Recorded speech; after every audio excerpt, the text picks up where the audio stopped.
샬롬, 날마다 말씀 따라를 통해 말씀을 묵상하며 하나님의 은혜를 경험하시기를 바랍니다. 오늘은 마태복음 15장 1절에서 20절 말씀을 본문으로 마음의 성결이라는 제목으로 은혜를 나눕니다.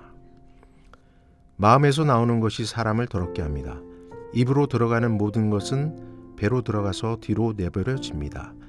입에서 나오는 것은 마음에서 나옵니다. 마음에서 나오는 것은 악한 생각과 살인과 간음과 음란과 도둑질과 거짓 증언과 비방으로 이런 것들이 사람을 더럽힙니다. 따라서 하나님이 기뻐하시는 삶이 되고 예배를 드리기 위해 마음을 성결하게 해야 합니다. 예수에 의하면 음식 자체는 종교적으로 부정하고 깨끗하지 않습니다. 따라서 음식이 사람을 더럽게 하고 성결을 하게 하지 못합니다. 예수에 의하면 사람의 마음은 더럽습니다. 따라서 사람의 마음에서 나오는 악한 생각과 살인과 간음과 음란과 도둑질과 거짓 증언과 비방이 사람을 더럽힙니다. 성경에 의하면 사람의 마음이 만물보다 훨씬 더 거짓되고 부패합니다. 성경은 이것을 육이라 하고 사람은 이 성질 때문에 항상 죄악으로 기울어집니다. 그러므로 예수의 제자 중에서 몇 사람이 손을 씻지 않고 빵을 먹었기 때문에 부정하다고 비난하는 바리새인들은 틀렸습니다. 오히려 입술로는 하나님을 공경하지만 마음은 하나님에게서 멀었고 하나님의 계명을 버림으로써 하나님을 버렸고 자신들의 전통을 지키려고 하나님의 계명을 잘 저버리는 바리새인들이야말로 부정합니다. 따라서 참된 성결을 위해 마음의 부패성, 곧 원죄를 씻어야 합니다.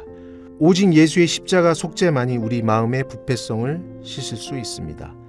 예수는 우리의 모든 죄, 곧 우리가 지은 죄, 곧 자범죄와 우리가 유전으로 받은 마음의 부패성, 곧 원죄의 용서를 위해 자기 목숨을 바치셨기 때문입니다.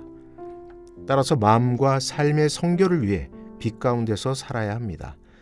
성령의 조명 아래 성경의 사람이 되고 성령이 드러내신 모든 죄를 회개하고 예수의 온전한 속죄를 믿어야 합니다. 예수는 마음이 청결한 자는 복이 있나니 그들이 하나님을 볼 것이미요 라고 말씀하셨습니다.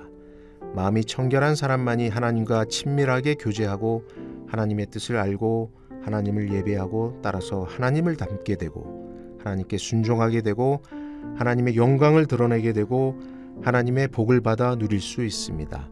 마음과 삶의 성결을 위해 성결의 은혜를 받아야 합니다. 오늘의 기도, 성결의 은혜를 받아 화목한 가정이 되게 하소서.